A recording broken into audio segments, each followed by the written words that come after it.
అందరికీ నమస్కారం. వివాహ శుభకార్యముల ప్రకటనలు మరియు పుట్టినరోజు నామకరణ మహోత్సవ ప్రకటనలు చేయబడును. అదేవిధంగా ఉద్యోగ వ్యాపార రాజకీయ ప్రకటనలు చేయబడును. ప్రకటనలు కావలసిన వారు మన మన్యం 2021@gmail.com ఈమెయిల్ ద్వారా మమ్మల్ని సంప్రదించగలరు.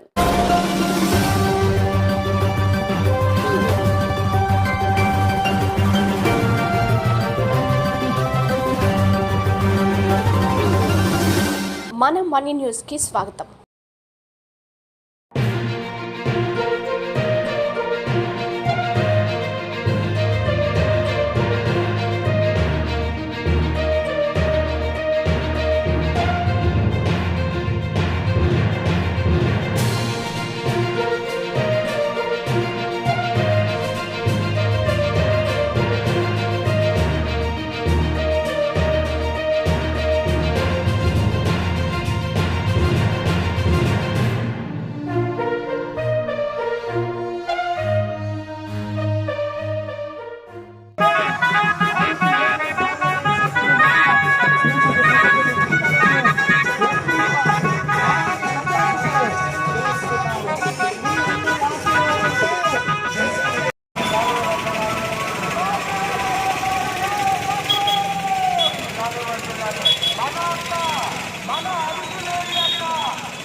మన అంకులేని యొక్క మన కాబోయే కొత్తపల్లి గీతాచారు ఇది ఆశీర్వాదాలు మన ఎంపీ యొక్క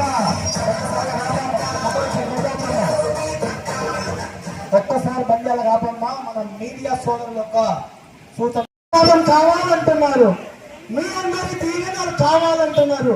మన యొక్క అరకు వేడి మన యొక్క మన ఎంపీ అభ్యర్థి అరకు వసూలాలి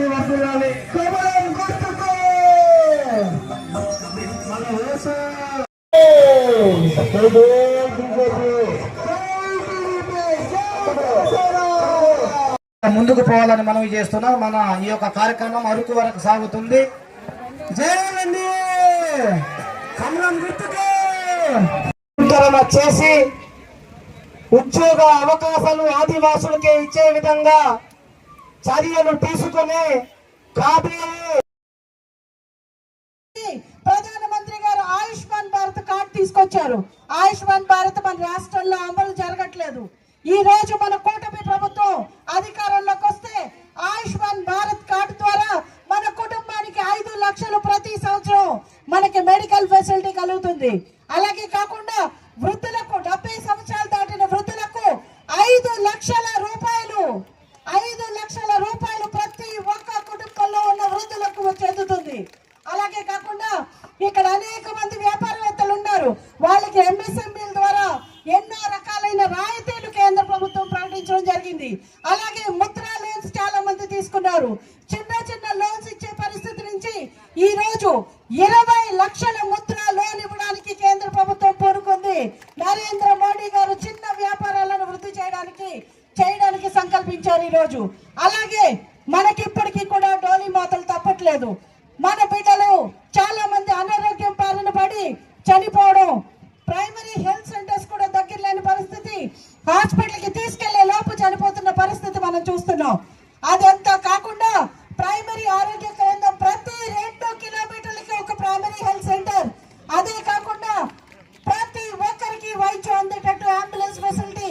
నేను ఎంపీగా ఉండగా 27 అంబులెన్సెస్ ఇచ్చిన పరిస్థితి ఉంది. కానీ ఆ అంబులెన్సెస్ ఇప్పుడు తిరుగుతున్నాయమ్మా.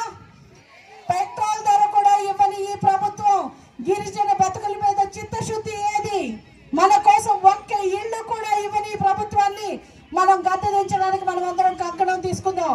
ఈ రోజు జీవో నెంబర్ 3 తీసుకొచ్చి మన జీవితాల్లో ఈ రోజు పునరుద్ధరించడానికి మన కూటమి ప్రభుత్వం సిద్ధంగా ఉంది. ఈ రోజు మనం చూస్తుంటే ఎన్నో రకాలైన మనల్ని మోసం చేసుకుంటూ అబద్ధపు మాటలు చెప్తూ ఇక్కడికి వైఎస్ఆర్సీపీ వాళ్ళు వస్తున్నారు. మీరందరూ కూడా గుర్తించాలమ్మా. మన జీవితాల్ని 60 నెలలు ఈ రోజు కష్టపడ్డాం కదా. కష్టపడ్డామా? ఏ అభివృద్ధి లేదు. ఒక్కళ్ళ ఇంటికి కూడా సంక్షేమం సరిగ్గా చేరలేదు.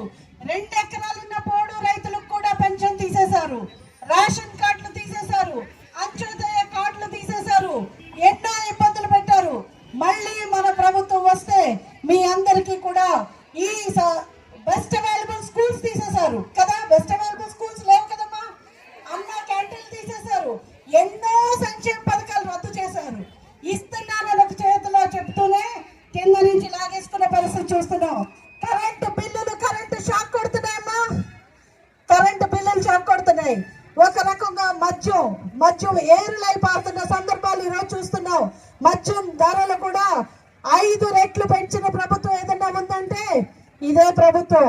మన రాష్ట్రంలో ఈ రోజు ఇంకొక ముఖ్యమైన పరిస్థితి నేను చెప్పదలుచుకున్నాను. గంజాయి రాష్ట్రంగా మన రాష్ట్రాన్ని మార్చారు. అమాయకులైన గిరిజనులు ఎంతో మంది మనలో ఉన్న వాళ్ళు ఈ రోజు జైళ్ళలో ఉన్నారు. రాజమండ్రి జైల్లో, విశాఖపట్నం జైల్లో చూస్తే ఎంతో మంది గిరిజనులు ఈ రోజు అక్కడ ఉన్న పరిస్థితి చూస్తున్నాం. మన మన్యం వార్తా విశేషాలను వీక్షించేందుకు మన మన్యం న్యూస్ యూట్యూబ్ ఛానల్ని సబ్స్క్రైబ్ చేసుకోండి. అలాగే మీ ఫ్రెండ్స్ అండ్ ఫ్యామిలీ మెంబర్స్కి షేర్ చేయండి. అలాగే లైక్ చేయండి, కామెంట్ చేయండి. మా అప్డేట్స్ ఎప్పటికప్పుడు మీ మొబైల్ ఫోన్లో నోటిఫికేషన్ రూపంలో కావాలంటే పక్కనే ఉన్న బెల్ ఐకాన్ మీద క్లిక్ చేయండి. Thank you for watching.